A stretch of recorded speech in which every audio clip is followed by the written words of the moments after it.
తెలుగు శ్రోతలందరికీ నమస్కారం అండి. మన అలనాటి కథలు ఎవర్ గ్రీన్ స్టోరీస్ ఛానల్కి మీ అందరికీ స్వాగతం. ఒక రాత్రి కథ ధారావాహిక వింటున్నామండి. రచన శ్రీమతి హేమంత గారు. ఇక ఆలస్యం చేయకుండా మనం కథలోకి వెళ్ళిపోదామండి. వీడియో చూసిన వెంటనే లైక్ చేసి షేర్ చేసి తప్పకుండా సబ్స్క్రైబ్ చేసుకోండి. మన ఛానల్ని బెల్ ఐకాన్ యాక్టివేట్ చేసుకోండి. ఆ ఒక్క చేష్టతో విరాజితకి అర్థమైపోయింది. ఈ కాఠిన్యం, కోపం అంతా కేవలం ఆమె కావాలని తెచ్చిపెట్టుకుంటున్నది తప్ప నిజంగా గుండె లోతుల్లోంచి వస్తున్నది కాదని. కానీ మేఘమాలగా మారిన కల్పలత ఈ విధంగా ఎందుకు ప్రవర్తిస్తోందో అది మాత్రం అంతుపట్టలేదు. ఇక ముగిద్దామా అన్న మేఘమాల సూచనతో ఆలోచనల్లోంచి బయటపడింది విరాజిత. అంగీకారంగా తల ఊపి వెంటనే ముందుకు కదిలి వంగి ఆమె పాదాలకు నమస్కరించింది. ఎప్పటిలాగానే శిష్యురాల్ని భుజాలు పట్టి లేవనెత్తి గుండెకు హత్తుకుంది. మేఘమాల తనను ఆలింగనం చేసుకోవడమే ఆలస్యం. అధ్యాపిక, భాసురుడు ఎలా ఉన్నాడు? ఆతృతను ఆపుకోలేక ఆమె చెవిలో గుసగుసలాడింది విరాజిత. నువ్వు అతన్ని మరిచిపోతే ప్రాణాలతో ఉంటాడు, లేకుంటే విగత జీవుడవుతాడు. ఇది నిజం, నువ్వు ఎరగని నిజం. చెవిలో తాను కూడా అంతే గుసగుసగా చెప్పేసి వెంటనే ఆమెను వదిలి గిర్రున వెనుతిరిగి చరచరా సమావేశ మందిరం నుంచి నిష్క్రమించింది మేఘమాల. మొదట ఆమె అన్నదేమిటో తను విన్నదేమిటో విరాజితకి సరిగా అర్థం కాలేదు. అవే మాటల్ని మరోసారి మననం చేసుకుంది. అప్పుడు అందులోని ప్రతి అక్షరము అవగతమవుతుంటే ఆమెలోని అణువణువు కృంగిపోయింది. ఇక నిలవలేని దానిలా మొదలు నరికిన చెట్టులా ఉన్న చోటనే కుప్పకూలిపోయింది. అప్పటికే అప్రమత్తంగా ఉన్న చెలులంతా ఒక్క పరుగున వచ్చి ఆమెను చుట్టుముట్టేశారు. ఒకరు గాలి తగిలేలా వీవన విసురుతుంటే మరొకరు మేలి వస్త్రంతో ఆమె మేని నుంచి దిగారుతున్న స్వేదాన్ని అద్దుతున్నారు. ఇంకొకరు తెప్పరిల్లేందుకు మంచినీరు అందిస్తే ఆ వెంటనే మరొకరు తక్షణ శక్తి కోసం అప్పటికే సిద్ధం చేసి ఉంచిన ఫలరసాన్ని ఆమెకి పట్టించారు. విరాజితలోని నిస్సత్తువంతా నృత్యం వల్లనే కలిగిందని వారి నిశ్చితాభిప్రాయం. ఆ క్షణంలో విరాజితను కాపాడింది ఆ అభిప్రాయమే. మేఘమాలగా విరాజితకి నృత్య శిక్షణ ముగించి ఇంటికి చేరుకున్న కల్పలత మేనా దిగి గడప దాటి ఇంటి లోపలికి వచ్చి పడుతూనే బతుకు జీవుడా అనుకుంది. మహల్ నుంచి ఇంటికి చేరుకున్న మరు నిమిషమే ఆమెకి పోయిన ప్రాణం తిరిగి పొంది లోనికి ప్రవేశించినట్టు అయింది. రాగానే ఎదురుగా కనిపించిన ఆసనం మీద కూలబడిపోయింది. ఏమిటి నరకం నాకు అసలు? ఈ పరిస్థితి ఇంకా ఎన్నాళ్ళు అనుకుంటుంటే ఆమె కళ్ళల్లో చివ్వున నీళ్లు చిప్పిల్లాయి. ఒక్క క్షణం కళ్ళు పైకెత్తి గాబరాగా చుట్టూ చూసింది. తనని ఎవరైనా గమనిస్తున్నారేమోనని. దరిదాపుల్లో తల్లి సరస్వతి, చెల్లెలు గిరిజ, తమ్ముడు భాసురవర్మ ముగ్గురిలో ఏ ఒక్కరూ కనిపించలేదు. తన కన్నీరు రెప్పల చెలియలి కట్టను దాటి బయటపడక మునిపే చప్పున పైచెంగుతో అద్దేసుకుంది. ఆ సమయానికి చుట్టుపక్కల ఎవరూ లేరు కాబట్టి సరిపోయింది. లేకపోతే కల్పలత కన్నీరు వారి కంటపడి ఉంటే చాలా రాద్ధాంతమే జరిగి ఉండేది. తన ముఖంలో బాధ తాలూకు ఛాయలేవి ఇక కనపడవని నిర్ధారించుకున్న తర్వాత అప్పుడు పైకి లేచింది అవతలికి వెళ్లేందుకు. ఇంతలో రివ్వున ఎగురొచ్చి సరిగ్గా ఆమె మెడలో పడిందొక మేలిమి ముత్యాల హారం. అసలే ఆమె మనసు కలవరపడడంతో పరధ్యానంగా ఉంది. అదే సమయంలో హారం అదాటున ఎగురొచ్చి పడడంతో ఆ అనూహ్య పరిణామానికి బెదిరిపోయి ఏదో తన పైన పడిపోయిందనుకుంటూ కెవ్వున కేక పెట్టింది. ఆమె అరవడమే ఆలస్యం. వెంటనే పకపకా వినిపించాయి నవ్వులు. అదిరిపడి తల తిప్పి చుట్టూ చూసింది. తల్లి, చెల్లెలు, తమ్ముడు ముగ్గురూ పగలబడి నవ్వుతున్నారు. ఒకవైపు తను భయపడి ఆర్తనాదం చేస్తే ఆందోళన పడాల్సింది పోయి అందరూ అంత హాయిగా ఎందుకు నవ్వుతున్నారో ఆమెకి అంతుపట్టలేదు. ఆలోచిస్తుంటే అప్పుడు స్ఫురణకు వచ్చింది. క్షణం క్రితం పైనుంచి ఎగురొచ్చి తన మెడలో ఏదో పడిందని, అందుకే తాను భయపడిందనీను. చప్పున తనని తాను చూసుకుంది. కంఠంలో మిలమిలలాడుతూ కనిపించింది ముత్యాలహారం. ఒక్క క్షణం తన కళ్ళని తానే నమ్మలేకపోయింది. అందుకే మరోసారి పరిశీలించింది. అప్పుడు అర్థమైంది అసలు విషయం. ఇందాక తన మెడలో పడింది ఆ హారమే కాదు, అది ఖచ్చితంగా తన మెడలో పడేలా విసరబడింది. అలా విసిరింది కూడా ఎవరో కాదు, తన తమ్ముడు భాసురుడే. ఎంత దూరంలో ఉన్న మనిషికైనా విగ్రహానికైనా తను కట్టిన పూలదండ సరిగ్గా మెడలో పడేలా విసిరగలగడంలో అతడు నిష్ణాతుడు.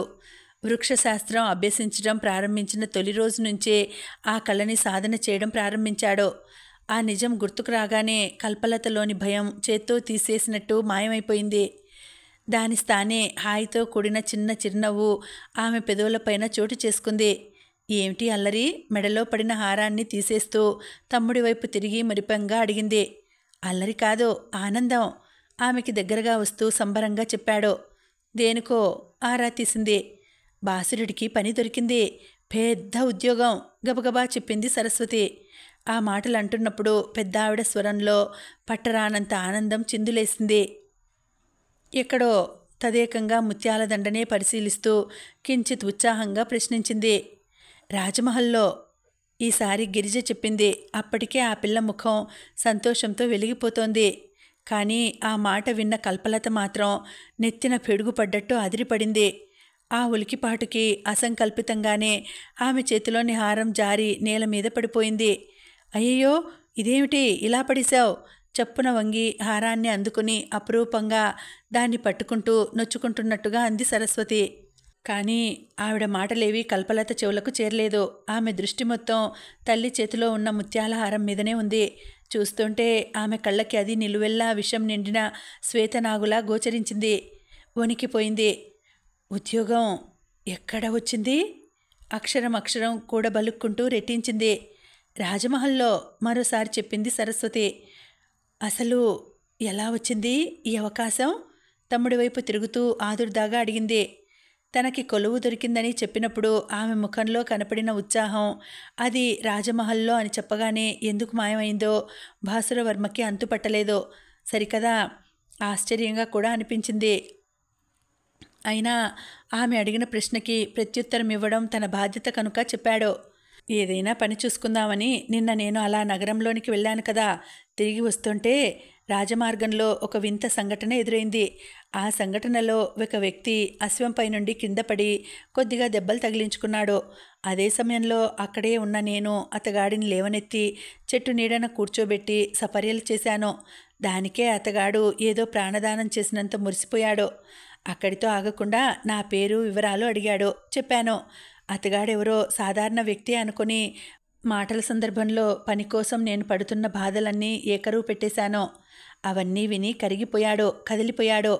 సాటి మనిషిగా మానవతతో స్పందిస్తున్నాడని అనుకున్నాను. కానీ అతగాడేమో రాజమహల్ ప్రధాన రక్షణాధికారి వద్ద ప్రధాన సహాయకుడట. అందుకే నేను చేసిన ఉపకారానికి ప్రత్యుపకారంగా నాకు పని ఇప్పిస్తానని వాగ్దానం చేశాడు. మహల్కి రమ్మన్నాడు. వెళ్ళడమే ఆలస్యం. నన్ను ప్రధానాధికారి వద్దకు తీసుకుపోయి నా గురించి చాలా గొప్పగా చెప్పేశాడు. కానీ ఆ ప్రధానాధికారి ఇతడు చెప్పినవేవీ నమ్మలేదనుకో, అది వేరే సంగతి. వెంటనే ఆ పెద్ద ఆయన నన్ను ఎగాదిగా నకసిక పర్యంతం శల్య పరీక్ష చేసినట్టు చూశాడనుకో. అలా పరిశీలిస్తూనే రెండు ప్రశ్నలు అడిగాడు.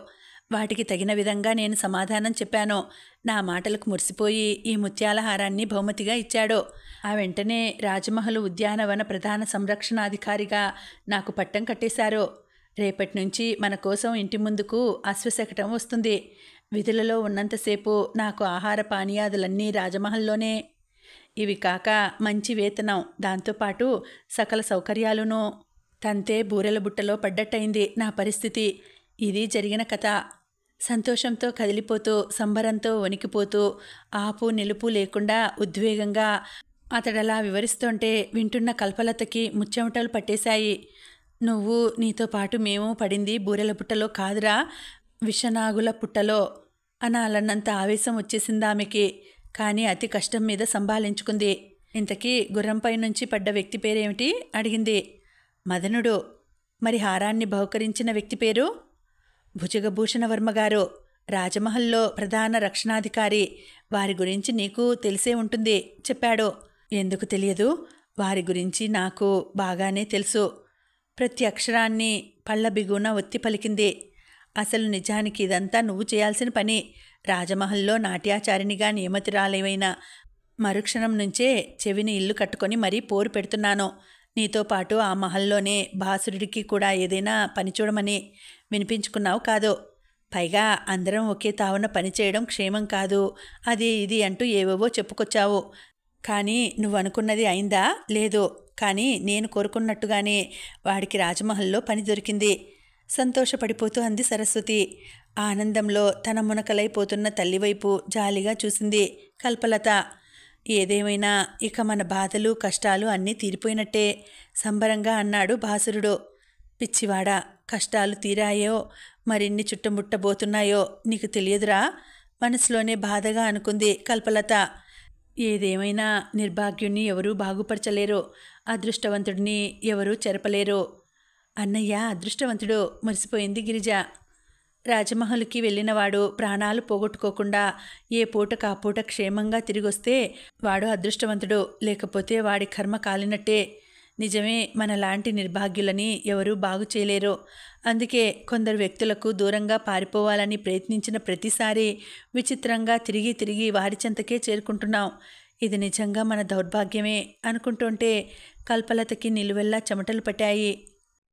ఇంత శుభవార్త చెవిన పడిన తర్వాత కూడా యథాశక్తి సంతోషించాల్సింది పోయి ఒంటి నిండా దిగారుతున్న స్వేదంతో అదోలా అయిపోతున్న కల్పలత పరిస్థితి సరస్వతికి విస్మయం కలిగించింది. ఏమిటమ్మా, ఎందుకలా ఉన్నావు? కూతురి భుజం మీద చెయ్యి వేసి అనునయంగా అడిగింది. ఏం లేదమ్మా, ఉదయం కొన్ని కారణాల వల్ల రాజమహల్లో అందించిన ఉపాహారాన్ని నేను ఆరగించలేదు. అక్కడ పాలు సహితం తాగలేదు. అందుకే కాస్త నిస్సత్తుగా ఉంది. నువ్వు త్వరగా భోజనం పెట్టేస్తే తిని కాసేపు విశ్రమిస్తాను అంది సాధారణంగా ఉండడానికి ప్రయత్నం చేస్తూ. అది విని వెంటనే గిరిజ వైపు తిరిగింది సరస్వతి. నువ్వు వెళ్ళి వంటింట్లో భోజనాలకి సిద్ధం చెయ్యి, అన్నయ్య అక్కయ్య వస్తారు ఆజ్ఞాపించింది. తల్లి ఆదేశం వింటూనే వంటింటి వైపు పరుగు తీసింది గిరిజ.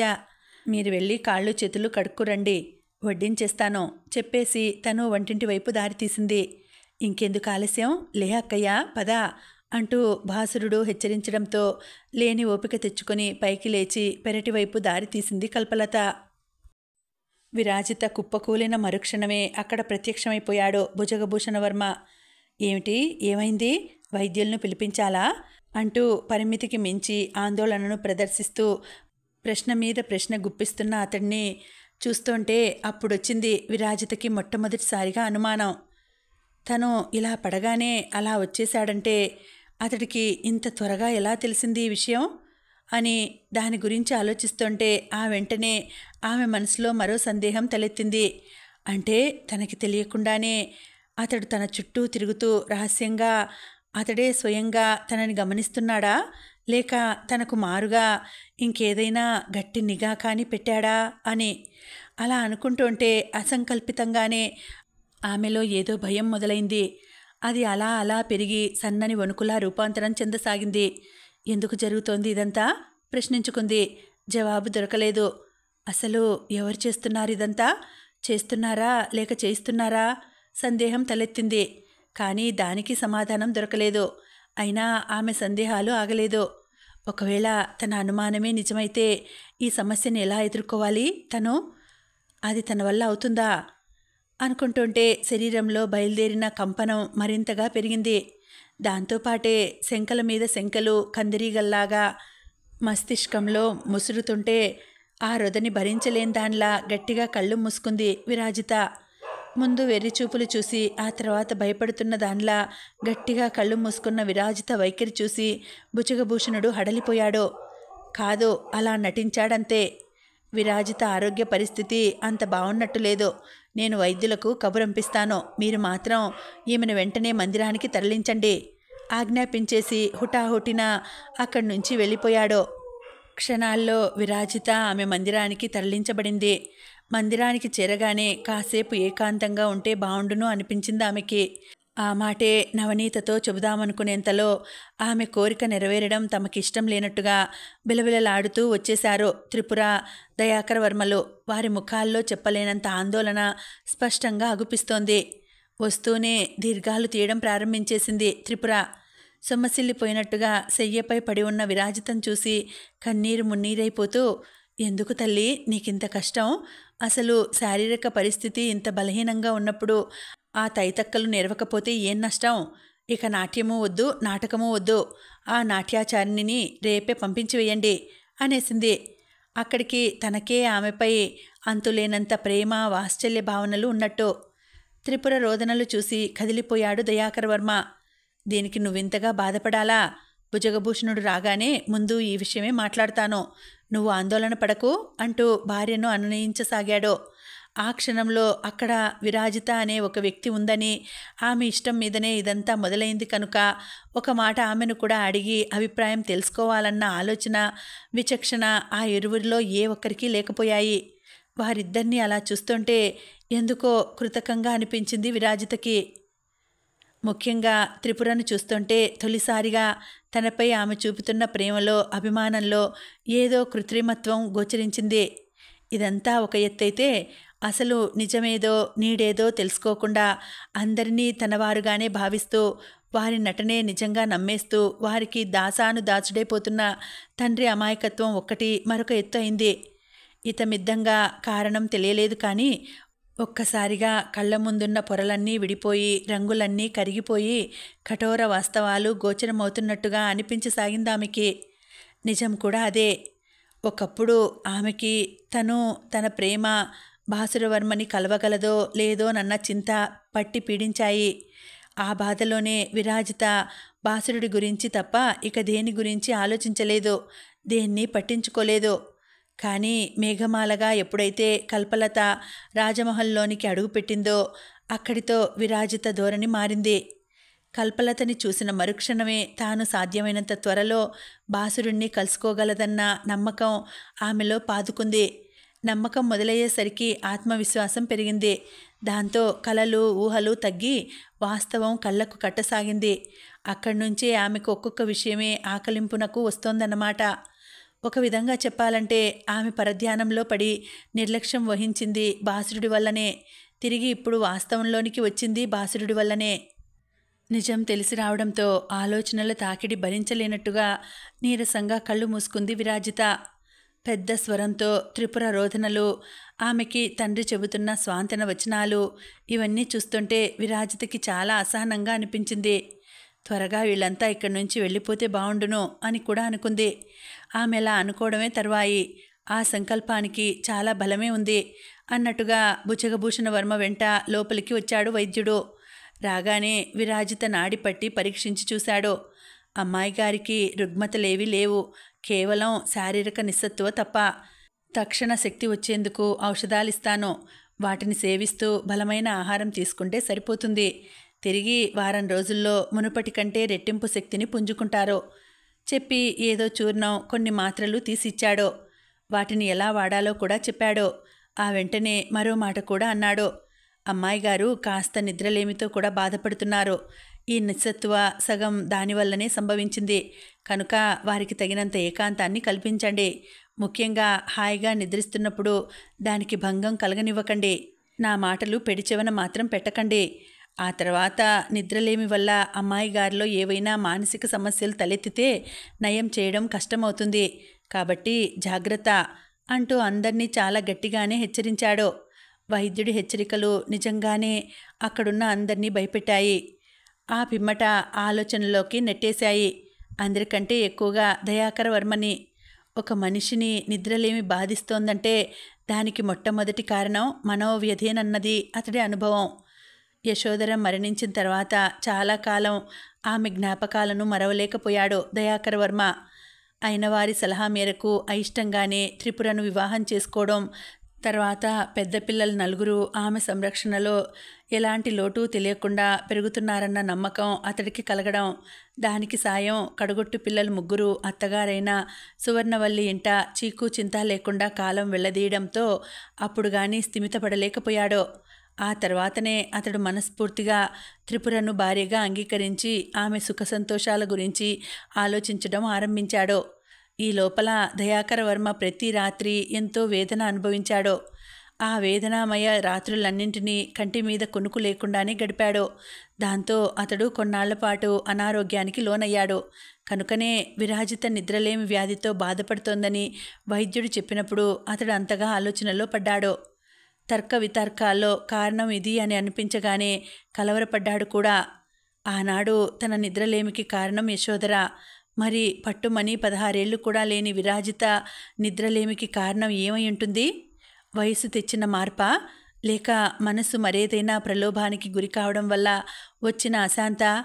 అది ఇది కాకుండా నిన్న మొన్న జరిగిన పల్లవపురం జమీందారు తిరస్కార ఘటన ఏది అర్థం కాలేదతడికి. కానీ ఆ క్షణంలో బాగా ఆలోచిస్తే ఒకటి మాత్రం అనిపించింది. విరాజిత మనోవ్యధికి కారణం వయసు తెచ్చిన మార్పే అయితే దానికి నృత్యం నేర్చుకోవడమే మందు. శారీరకంగా కఠోర శ్రమ చేసినప్పుడు ఆ అలసటకి అసంకల్పితంగానే నిద్ర ముంచుకొస్తుంది. దాంతో హాయిగా ఆదమరిచి నిద్రపోవడం వల్ల కొన్నాళ్ళకి మనసులో రేగిన అలజడి తగ్గిపోతుంది. అలా కాక ఒకవేళ పల్లవపురం జమీందారు ఘటనే అయితే దానికి పరిష్కారం వివాహమే. అప్పుడు తను చొరవ చేసి మరో మంచి సంబంధం చూసి ఆమెకి వివాహం చేసేస్తే కొత్తగా ఏర్పడిన బంధంతో దాంపత్య సుఖభోగాల్లో అన్నీ మర్చిపోయి మనసు తేలికపరుచుకుంటుంది. ఆ విధంగా ఆమె ఆరోగ్యం కుదటపడడానికి 100% అవకాశం ఉంది. అది ఇది కాక మరోటి ఇంకోటి అయితే అంత శిరోభారం వేరే ఇంకేదీ ఉండదు తనకి. ఇలాంటి విషయాలను సాధారణంగా ఆడవారు, అందులోనూ కన్నతల్లి అయితే ఇట్టే పసిగట్టేస్తుంది. కానీ దురదృష్టం ప్రస్తుతం విరాజితకి అటువంటి ఆలంబనే లేదు. ఈ పనికి సువర్ణవల్లిని సహాయం అడగవచ్చు. కానీ ఒకవేళ నిజం తెలిసినా తన పెంపకానికి పెద్దరికానికి మచ్చ రాకుండా ఉండేందుకు గాను ఆమె ఆ నిజాన్ని దాచేస్తే అప్పుడు మొదటికే మోసం రావచ్చు. ఇక మిగిలింది త్రిపుర. పోనీ త్రిపురకి చెబుదామా అంటే ఎంతైనా మారుటి తల్లి. పైగా బాల్యం నుంచి విరాజిత ఆమె చేతుల్లో పెరగలేదు కాబట్టి ఆమె వ్యక్తిత్వం ఏమిటి, మనస్తత్వం ఎలాంటిది అన్న విషయాలను ఖచ్చితంగా అంచనా వేయలేదు. కనుక కన్నతల్లి వ్యవహరించినంత చాకచక్యంగా వ్యవహరించి అసలు విషయాన్ని రాబట్టలేకపోవచ్చు. అంచేత ఇకపై తను మిన్నకుంటే లాభం లేదు. తండ్రిగా తనే ఏదో ఒకటి చేయాలి. విరాజితది మనోవేదనే అయితే అందుకు కారణం ఏమిటో తెలుసుకోవాలి. దానిని పరిష్కరించాలి. లేకపోతే ఆమెతో తనకు గల ఈ అనుబంధానికి, రక్త సంబంధానికి అర్థమే ఉండదు అనిపించడంతో అప్పుడు శాంతపడ్డాడతడు. పడడమే కాదు, ఆ సాయంత్రం నుంచే తన ఆలోచనని ఆచరణలోకి తెచ్చేశాడు. భర్త తీవ్రాలోచనను, ప్రయత్నాలను ఓ కంట కనిపెడుతున్న త్రిపుర అతడు విరాజిత దగ్గరకు బయలుదేరుతుంటే నేను మీతో వస్తానంటూ వెంటపడింది. ఇంకొకప్పుడు మరొకప్పుడు అయితే ఆమె రాకను అతడు అంగీకరించేవాడే కాదు. అసలు ఆమె లేకుండా వెంట రాకుండా కదిలేవాడే కాదు. కానీ ప్రస్తుత పరిస్థితి దయాకర వర్మకి మునుపటి కంటే భిన్నంగా అగుపిస్తోంది. కనుకనే కుమార్తె మదిలో ఉన్నదేమిటో ముందు తను మాత్రమే తెలుసుకోవాలని అనుకుంటున్నాడు. అందుకే తన వెంటపడిన త్రిపురని రావద్దని అక్కడే వారించాడు. విరాజిత దేనికో వ్యాకుల పడుతోందని నా అనుమానం. అందువల్లనే నిద్రలేమి బారిన పడి ఉంటుంది. అదే నిజమైతే ఆమె వేదనకి కారణం తెలుసుకోవడం తండ్రిగా నా బాధ్యత. అందుకే వెడుతున్నాను. విరాజిత నిర్భయంగా తన బాధను బయట పెట్టాలంటే అందుకు కొంత ఏకాంతం అవసరం. కనుక నువ్విక్కడే ఉండు, నేను మాత్రమే వెడతాను నిర్మోహమాటంగా చెప్పేశాడు. భర్త మాటలకి త్రిపుర మొదట తెల్లబోయింది. మునుపెన్నడూ లేని విధంగా మొట్టమొదటిసారిగా అతడు తన ఆన మీరి ప్రవర్తిస్తున్నట్టు, తన చేయి దాటిపోతున్నట్టు అనిపించింది. దాంతో ఆమె ముఖం వివర్ణమైంది. ఆమె అహం దెబ్బతింది. చెప్పొద్దు, తొలిసారి కొత్తగా, వింతగా, ఇంకా చెప్పాలంటే తనని విశ్వసించనట్టుగా వ్యవహరిస్తున్న భర్త మీద ఆమెకి చాలా కోపం కూడా వచ్చింది. కానీ బయటపడలేదు. లోపల ఏమున్నా పైకి మాత్రం కన్నతల్లిని కాకపోయినా నేను విరాజితకి తల్లి స్థానంలో ఉన్నదాన్నే కదా. అందువల్లనే బిడ్డ బాగోగుల కోసం ఆత్రపడడం తప్పు కాదు. నేను వస్తాను. నా బిడ్డ వేదనేమిటో తెలుసుకొని ఆమె కన్నీళ్లు తుడుస్తాను అంటూ వలవలా ఏడ్చింది. ఇంకొకప్పుడు మరొకప్పుడు అయితే దయాకర వర్మ ఆమె కన్నీరు చూసి కరిగిపోయేవాడే. కానీ ఇప్పుడు అతడి పరిస్థితి వేరు. కనుకనే త్రిపుర దుఃఖాన్ని లక్ష్యపెట్టలేదు. అయినా త్రిపుర తన పట్టు వీడలేదు. పోనీ పినతల్లి సువర్ణవల్లి గారిని రప్పిద్దాం. ఆవిడ దగ్గర బిడ్డకు చనువు, స్వాతంత్ర్యం ఎక్కువ కాబట్టి తన అంతరంగంలో ఉన్నదున్నట్టుగా బయట పెడుతుంది. అప్పుడు సమస్య ఏమిటనేది మనకు తెలుస్తుంది. కనుక పరిష్కారం గురించి అందరం ఆలోచించవచ్చు. ఏదైనా చిక్కుముడి ఉంటే నలుగురం కూర్చొని చర్చించుకోవడం ద్వారా సులువుగా విడిపోతుంది. ఏమంటారు అంది ఆశగా అతడి ముఖంలోకి చూస్తూ. దానికి అంగీకరించలేదతడు. నిజం చెప్పాలంటే ఈ విషయం మూడో వ్యక్తికి తెలియకూడదన్నదే నా అభిమతం. కనుక మా ఇద్దరికీ మధ్య ఎవరు వద్దు అనేశాడు నిర్ద్వంద్వంగా. గతుక్కుమనబోయి అతి కష్టం మీద సంభాళించుకుంది. అదే కనుక జరిగితే అసలు విషయం ఏమిటనేది తనకి తెలియకుండా పోతుంది. ఆ తర్వాత ఉన్నదున్నట్టుగా భర్త తనతో చెబుతాడన్న నమ్మకమూ లేదు. అలా జరగకూడదంటే ఇక తనే తెలివిగా ఏదో ఒకటి చెయ్యాలి అనుకుంటుంటే అప్పుడు జ్ఞప్తికొచ్చింది అమ్ముల పొదిలోని ఆఖరి అస్త్రం. అడిగిన ప్రతిదానికి ససేమిరా అంటున్న భర్త వైఖరికి ఒళ్ళు మండిపోతుంటే ఇక సహించలేనట్టుగా ఆ ఆఖరి అస్త్రాన్ని సంధించింది. నేను కన్న తల్లిని కాదనేగా ఇంత కటువుగా వ్యవహరిస్తున్నారు. అక్కగారే గనుక ఉండి ఉంటే ఆవిడతో కూడా ఇలాగే మాట్లాడేవారా? దుఃఖోద్వేగంతో నిలువెల్లా వణికిపోతూ గద్గద స్వరంతో అడిగింది. దానికి సహితం అతడు కదల్లేదు సరికదా. అసలు యశోదరే కనుక ఉంటే నా బిడ్డకి ఈనాడి స్థితి వచ్చేదే కాదు. కనుక అనవసర వాగ్వాదాలతో కాలహరణం చేయకు, నన్ను వెళ్ళని చెప్పేసి ఆమెను వదిలి ముందుకు దారి తీశాడు. మ్రాన్పడిపోయింది త్రిపుర. ఎన్ని విధాలుగా చెప్పినా పట్టించుకోకుండా తనని వదిలి వెళ్ళిపోతున్న భర్తను క్రోధావేశ దృక్కులతో చూస్తూ పళ్ళు నూరింది. సాయం సంధ్యవేళ రోజంతా ఎక్కడెక్కడో తిరిగిన పక్షులు గూడు జంట పక్షి గుర్తొచ్చినట్టుగా తిరిగి చెట్ల మీదకి చేరుకుంటున్నాయి. పగలెల్లా నిశ్శబ్దమైపోయి బోసిపోయిన చెట్లు వాటి కిలకిలలతో కోలాహలాన్ని సంతరించుకున్నాయి. ఇవన్నీ చూస్తూ తనకి ఇల్లు చేరుకోవాలనిపించింది కాబోలు. ఆతృతగా పడమటి కొండల్లోకి ఒదుగుతున్నాడు సూర్యుడు. ఎరుపు రంగు పులుముకున్న ఆకాశం అందంగా కనువిందు చేస్తోంది. మనోహరమైన ఆ దృశ్యాలను గవాక్షం గుండా తిలకిస్తూ పులకించిపోయింది శయ్యపైన పడుకుని ఉన్న విరాజిత. ముఖ్యంగా గూళ్లలో ఉన్న పిల్లల కోసం పెద్ద పక్షులు తమ కోసం ఎగురొచ్చిన పెద్ద పక్షులను చూసి కిలకిలలాడుతూ తమ సంబరాన్ని తెలియపరుస్తున్న శిశు విహంగాలను చూస్తుంటే వాటి మధ్య నెలకొన్న ఆత్మీయతానురాగాలకో లేక మనిషయ్యుండి తను అలాంటి అదృష్టానికి నోచుకోనందుకో తెలియదు గాని విరాజిత కంట్లో అసంకల్పితంగానే నీళ్లూరాయి. పెళ్ళుబుకిన నీరు పొంగి పొర్లడం సహజం అన్నట్టుగా అవి కండ్రెప్పలను దాటి జర్రున చెక్కిళ్లపైకి జారాయి. ఆమె కన్నీళ్లు చూసి ఉలిక్కిపడింది పక్కనే ఉన్న నవనీత. అమ్మా విరాజిత, ఏమైందమ్మా? ఆమె తలపైన చెయ్యి వేసి నిమురుతూ ఆప్యాయంగా అడిగింది. నవనీత దగ్గర తన బాధను కన్నీళ్లను దాచే ప్రయత్నం ఏదీ చేయలేదు విరాజిత. ఆ పక్షులు చూడు, పిల్లల్ని ఎంత ప్రేమగా చూసుకుంటున్నాయో అంది వణుకుతున్న గొంతుతో. సహజమే కదా అనునయంగా అంది నవనీత. మరి అలాంటి ఆప్యాయతలు మనుషుల మధ్య కొరవడతాయెందుకని సూటిగా ఆమెనే చూస్తూ బేలగా ప్రశ్నించింది. ఎందుకంటే మనుషులకు బాధ్యతలు బాదరబందీలు ఎక్కువ కాబట్టి. వాటి హడావిడిలో పడి పగలు రేయి తేడా లేకుండా కొట్టుకుపోతుంటారు కాబట్టి. నిజానికి అది ప్రేమ కొరవడడం కాదు, దానిని తమ వారి దగ్గర వ్యక్తపరిచేంత సమయం దొరకకపోవడం. అంతకు మించి ఇంకేం లేదు సర్ది చెప్పింది. అంటే అయోమయంగా అడిగింది. ప్రతి మనిషికి గుండెల్లో ప్రేమ ఉంటుంది. అది తన వారి మీద వెల్లువలా కురిపించాలన్న ఆశ ఉంటుంది. కానీ పరిస్థితుల ప్రాబల్యం వల్లనో ఏవేవో అననుకూలతల వల్లనో సందర్భోచితంగా దాన్ని ప్రదర్శించేందుకు వీలు చిక్కదు. అంతే మృదువుగా చెప్పింది. అయితే మా తండ్రి గారికి కూడా నా మీద హృదయాంతరాల్లో ఇంత గాఢమైన వాత్సల్యము ఉందంటావా? అడిగింది. ఉలిక్కిపడింది నవనీత. నిజానికి యశోధర ఎప్పుడైతే దయాకర వర్మకి దూరమైందో ఆ మరుక్షణం నుంచే అతడు విరాగిలా తయారయ్యాడు. త్రిపుర ఆగమనంతో తిరిగి మామూలయ్యాడు. కానీ అది ఇతరత్రా రాచకార్యాల్లోనే తప్ప సంతానం విషయంలో కాదు. ఖచ్చితంగా చెప్పాలంటే యశోధర మరణం తర్వాత అతడు కన్న బిడ్డల్ని పట్టించుకోవడం పలకరించడం ఇవన్నీ తగ్గించేశాడు. ఆ విషయం నవనీతకే కాదు దయాకర వర్మ సన్నిహితులందరికీ కూడా తెలుసు. అందుకే విరాజిత అమాయకంగా అడిగిన ప్రశ్నకి వెంటనే సమాధానం చెప్పలేక మాటలు తడుముకుంది నవనీత. చెప్పు దాది, మా తండ్రి గారికి నా మీద అదిగో ఆ పక్షులకి తమ పిల్లల మీద ఉన్నంత అనురాగము ఉందా?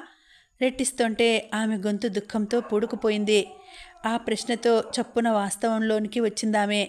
పిచ్చి తల్లి, ఇదా మీ మనోవేదనకి కారణం? ఇంకా ఏమై ఉంటుందోనని నేను ఎంత భయపడిపోయానో అంది తనపై చెంగుతో ఆమె కన్నీళ్లు తుడుస్తూ. నువ్వు మాటని దాటవేస్తున్నావు కదూ? ఆమె ఎత్తుగడని కనిపెట్టినట్టుగా అంది. లేదమ్మా, జవాబు చెప్పడానికే సిద్ధమవుతున్నాను. అసలు మిమ్మల్ని కన్న తండ్రి ఆయన. అటువంటి వ్యక్తికి మీ మీద అనురాగం ఉండదని ఎందుకు అనుకుంటున్నారు? నిలదీసింది. ఎందుకంటే కొందరి ప్రవర్తన నాకు అనుమానం కలుగజేస్తోంది కనుక. తండ్రి గారి అనురాగం, ఆత్మీయత నాకు అండదండలుగా ఉండి ఉంటే వారికి నేను అంత లోకువ అయ్యేదానిని కాదు కనుక అలా అనిపించింది. అంటే మీ ఉద్దేశం? ఎందుకో నా విషయంలో భుజగభూషణుల వారి ఆలోచనలు సరిగ్గా ఉన్నట్టు నాకు అనిపించట్లేదు. నా పట్ల అతడు తీసుకుంటున్న శ్రద్ధ, అతి జాగ్రత్త, ఒక్కోసారి చూపుతున్న అతి ఆపేక్ష, ఇవన్నీ చూస్తుంటే ఏదో శంక పొడిచూపుతోంది. దీని వెనుక మా పినతల్లి గారి హస్తం, ఆ వెనుక మా తండ్రి గారి అలసత్వం ఒకదానికొకటి 3 పాయల జడలా అల్లుకొని ఉన్నాయేమో అనిపిస్తోంది. మెల్లగా ఆమెకి మాత్రమే వినబడేంత రహస్యంగా చెప్పింది. కానీ దీనివల్ల వారికేమిటి లాభం? సందేహాన్ని వెలిబుచ్చింది నవనీత. అదే తెలియట్లేదు. కానీ చూస్తుంటే వీరిద్దరూ ఏదో పెద్ద ప్రణాళికలోనే ఉన్నట్టుగా అనిపిస్తోంది. అయితే నా అనుమానం నిజమో కాదో నాకే తెలియట్లేదు. నిస్సహాయంగా అంది. నిజమేనమ్మా, టక్కున నిర్ధారించింది నవనీత. నెవ్వరబోయింది విరాజిత. నీకెలా తెలుసు? ఆశ్చర్యంగా అడిగింది. అమ్మమ్మగారు కూడా వెడుతూ నా దగ్గర ఈ సందేహాన్నే వ్యక్తపరిచారు. అంతేకాదు, మిమ్మల్ని జాగ్రత్తగా కాచుకుంటూనే ఆ ఇద్దరి మీద కూడా ఒక కన్నేసి ఉంచమని హెచ్చరించి మరీ వెళ్ళారు. వాళ్ళ మీద నిఘా వేయడం వీలు కాలేదు, కానీ మిమ్మల్నైతే కాచుకుంటూనే ఉన్నాను. మరైతే ఇప్పుడేం చేద్దాం? ఆందోళనగా అడిగింది. ప్రస్తుతానికైతే 1 వారం రోజుల పాటు మీరీ ఏకాంతాన్ని కొనసాగించండి. మరి నా నాట్య శిక్షణ? అబ్బా, మీకు మీ శ్రేయస్సు కంటే ఆ నాట్యం ముఖ్యం కాదు కనుక మీ నాట్యాచారిణిని కూడా రావద్దని వర్తమానం పంపుదాం. మీరు పగలు రేయి ఏకాంత మందిరాన్ని వదిలి వెళ్ళకండి. అసలంటూ ఏకాంతం లభిస్తే ఆ తర్వాత బుద్ధి సక్రమంగా పనిచేయడం ఆరంభిస్తుంది. ఆ తర్వాత ఏం చేయాలో స్థిమితంగా ఆలోచించుకోవచ్చు. ఎలా ఉంది? అంది. అంతా బాగానే ఉంది, కానీ ఈ లోపల భుజగభూషణ వర్మగారు నన్ను చూడాలని వస్తేనో? మరి అతన్ని ఏం చేద్దాం? సందేహం వెలుబుచ్చింది విరాజిత. వైద్యుడు చెప్పాడు. మీకు సుఖనిద్ర చాలా అవసరమని, దానికి ఎటువంటి అంతరాయము కలిగించవద్దననీను. కాబట్టి అతగాడు కనుక వస్తే నిద్రపోతున్నారని చెప్పి అతన్ని వెనుకకు మరల్చే బాధ్యత నాది. ఆ విషయం నాకు వదిలేయండి. అతడికి ఆగ్రహం వస్తుందేమో. అబ్బా, రాకుండా అప్పుడప్పుడు అతన్ని పలకరించుదురు గానీలేండి. అది మాత్రం తప్పదు. అది కాసేపే సలహా ఇచ్చింది. ఇంతలో వాళ్ల సంభాషణకు అంతరాయం కలిగిస్తూ సురభి లోనికి వచ్చి అభివాదం చేసి నిలబడింది. ఆమెను గమనించి ఏమిటి విషయం? అధికారికంగా ప్రశ్నించింది నవనీత. దయాకర వర్మగారు విరాజిత గారిని చూడడానికి వస్తున్నారని వర్తమానం పంపించారు చెప్పి మరోసారి అభివాదం చేసి వెనక్కి వెళ్ళిపోయిందామె. సురభి అందించిన సమాచారం వింటూనే దిగ్గున లేచి కూర్చుంది విరాజిత. ఇది నిజమేనా? అపనమ్మకంగా అంది. నాకు అలాగే అనిపిస్తోందమ్మా. ఇంత అదాటున ఏమిటి మార్పు? సాలోచనగా అంది నవనీత. బహుశా పినతల్లి గారి ప్రోద్బలమే అయింటుంది. ఆవిడకి నా మీద ప్రేమ చాలా ఎక్కువ కదా, నిట్టూరుస్తూ అంది విరాజిత. అవునవును, ఎక్కువే, వ్యంగ్యంగా అంది నవనీత. వాళ్ళలా సంభాషించుకుంటూ ఉండగానే దయాకర వర్మ వచ్చేశాడు, వెనుక త్రిపుర లేకుండా. ప్రప్రథమంగా అతడలా ఒంటరిగా రావడం చూసి నెవ్వరబోయింది విరాజిత. నవనీత అయితే తన కళ్ళని తానే నమ్మలేకపోయింది. మందిరంలోనికి ప్రవేశిస్తూనే, అమ్మా విరాజిత, ఎలా ఉంది తల్లి? ఆప్యాయంగా అడిగాడు దయాకర వర్మ. అయితే ఇక విరాజిత ముందున్నవన్నీ మంచి రోజులేనా? త్రిపుర భుజగభూషణ వర్మలను పక్కకు నెట్టి తండ్రి కూతుళ్ళిద్దరూ సర్వస్వతంత్రులుగా వ్యవహరించబోతున్నారా? ఏం జరగబోతోంది తెలియాలంటే తర్వాతి భాగం వరకు ఎదురు చూడాల్సిందే. కథ కొనసాగుతుందండి. మళ్ళీ వచ్చే వీడియోలో తర్వాతి భాగంలో ఏం జరగబోతుందో తెలుసుకుందామండి. అంతవరకు సెలవు. నమస్తే.